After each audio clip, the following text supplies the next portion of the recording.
we shall reflect on the life of Saint Mariam Thresia Chiramel Mankidian.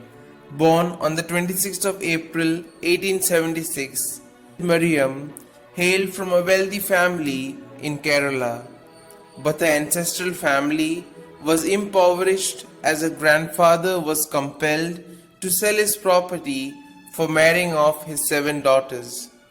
So acutely grave was the financial situation of the family that her father and her brother took to drinking. Yet, hers was a life that was lived in a manner that challenges modern man to live heroically the values of the gospel. The third of the 5 children of Thomas and Thanda Mankidian, Mariam manifested signs of saintliness very early in life. In fact, already at the tender age of 10, she had consecrated her virginity to Christ.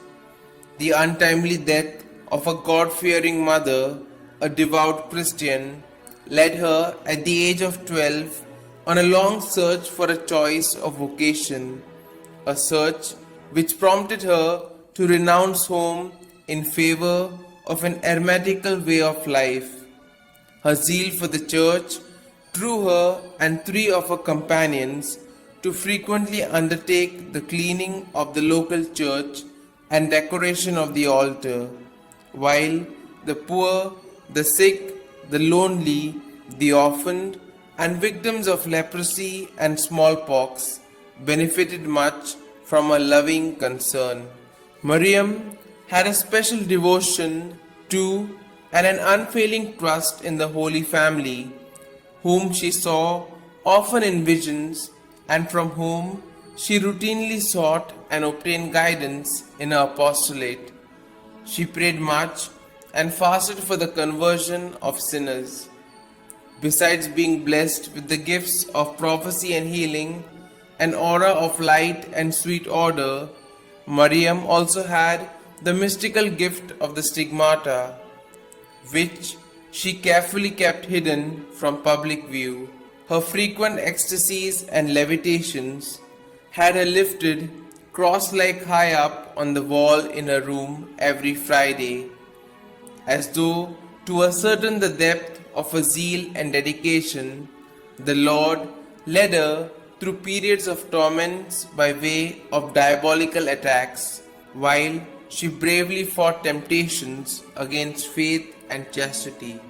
When in the year 1903, Mariam approached the ordinary of the diocese, Mar John Menacheri, for permission to build a house of prayer and solitude. His Grace, wanting to test her vocation, advised her instead to consider joining either the Franciscan Clarice or the Carmelites at Olur, neither of which she felt drawn to. It was eventually in the year 1913 that the good bishop acceded to her request. Her dream of having a prayer house finally taking shape, Mariam was able to lead the life she had always aspired to, a life of prayer, penance and austerity, which, shared by her 3 companions, found expressions in the acts of compassion and charity, cutting across all boundaries, acts which the bishop discerned as beneficial to the human family. The 14th of May 1914 marked the formal canonical erection of the Congregation of the Holy Family. Significantly, at her perpetual profession, Sister Mariam was appointed the first superior of the new congregation by the bishop.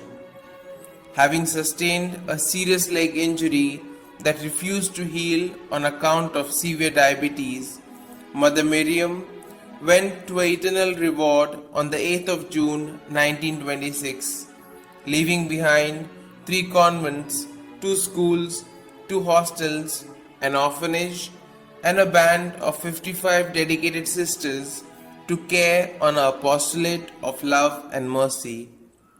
Incidentally, the congregation today has about 1,584 professed nuns serving in Germany, Italy, and Ghana, besides Kerala and North India. She was beatified by Pope John Paul II on the 9th of April in the Jubilee year 2000. She was canonized by Pope Francis on the 13th of October 2019.